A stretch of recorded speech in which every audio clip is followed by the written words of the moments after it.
be. What the heck is that sound? I don't get it either. Dun, dun, dun, dun, dun, dun, dun, dun, dun. Let it be. All right, let's see. Is that working? I think so. Baka laka chica fuga muka laka manaha. How's everybody, huh? Let's hear one more. Gotta hear Angie. Whenever it comes on and you're driving around, you go, ooh, I gotta hear this. Stop. I gotta listen. Shh. How's that for shh? It is not gonna be that hot. Shh. It is not gonna be that hot.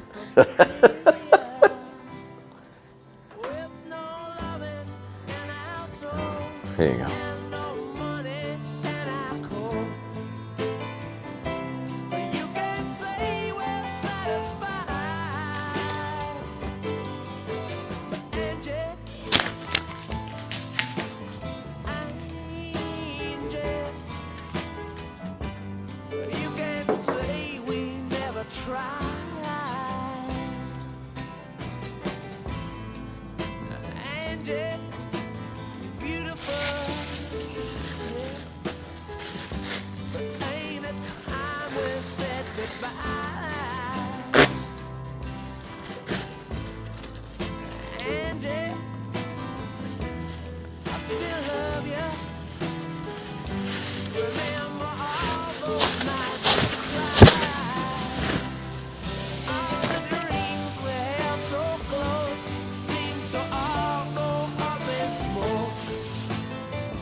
All right, pretty good, pretty neat, all right, pretty good, Pretty neat, pretty neat. All right, all right. Hey, everybody, I'm Jim Dedelow, host of JED in the region, hanging out with you on a beautiful Thursday morning. I'm back in the saddle. I had to go to Indianapolis on Tuesday, so I wasn't with you. And I want to say thanks to Dave Kuziak for kind of filling in at the last moment there. It kind of came on me that was I going to go, was I not going to go? And I will talk a little bit about it, but it was at the Live Golf Tournament, and I just really was impressed, and I think that was probably part of the idea is that they impress you, and then you support the Live Golf Tournament. But I saw all the stars and sat in a clubhouse right next to them, and it was pretty cool. Didn't really bug anybody. You know, they're just having there wasn't very many people around, so we could have talked, but it was they're having their practice rounds in with their team, and they're hanging out, and a couple guys were just having a beer, and it was like, hey, you know what, don't bother anybody, just come in and do your thing. But I was part of an innovation conference, and it was an excellent moment, and I'm glad I went. So, Coos, thanks a lot. You gave me that opportunity. Hey, let's take a look at a couple of things, including traffic. 294 around the city looks pretty good. 80 going east and west looks good. Bishop Ford, Dan Ryan, Skyway, Toll Road, Borman, I-65, they're all moving along pretty well. And in terms of what's happening, in terms of the weather, it's just, we had that really, really hot spell for like 2 months, and it's getting a little bit better right now as you had just a beautiful day yesterday. We had Media Day here at the WJOB Studios as the teams of the NCC all came in, and we previewed all of their football teams, and you'll be able to see all that on JED TV, just like it on Facebook. That is the JED TV Sports Network. And you will get to see all the different teams. I ran into Tony Bartolomeo. I talked to Chris Skinner for a little bit. I talked to Robinson, St. Louis. See, Skinner is the coach of Andrean. Bartolomeo is the coach at Hanover. And St. Louis is out here at Munster. So they were all in here, and they brought players with them. And then thanks a lot to Doc's Barbecue. They supplied the feast for everybody, and it was a kind of a good day all around. And in terms of what is going forward, right now it's only 64 degrees along the Borman, and it goes up to about 84. So it's 64 along the Borman, 62 degrees at Iron Workers Local 395, and it is 65 degrees at Laborers Local 41. And I got a new one for you. Let's see. It is at Plumbers Local 210. It is 64 degrees also. That's in Maryville. Thanks a lot. The Plumbers have signed on with us for football. If you still want to get going on it, you still want to be part of the game, there is some time, as the first game is 8 days away, but you can pretty much come on any time. People coming, really not too many go, but people join the network all the time. If you want to sponsor, if you want the digital sports, if you want the halo effect of sports, you know what the halo effect is? The halo effect is when you're watching a game and your team is playing, and you're all excited about your team or your sport, and you transfer those good feelings to the brand that comes up in between quarters or at timeouts or pre-games, all that, or all the spots play. And that is why companies pay beaucoup bucks to be on NFL and NCAA and so forth. Well, it's kind of weird, but that halo effect has come to our sports network here locally, and I think a number of brands are noticing it, and we appreciate them doing that. I think I'll have actually one call here in just a second, and that'll be my cousin Ron. He's supposed to call in a few minutes, and he has R&C Concrete. So right now, it'll be a high of 84 today, 92 tomorrow, and then 96 on Saturday. So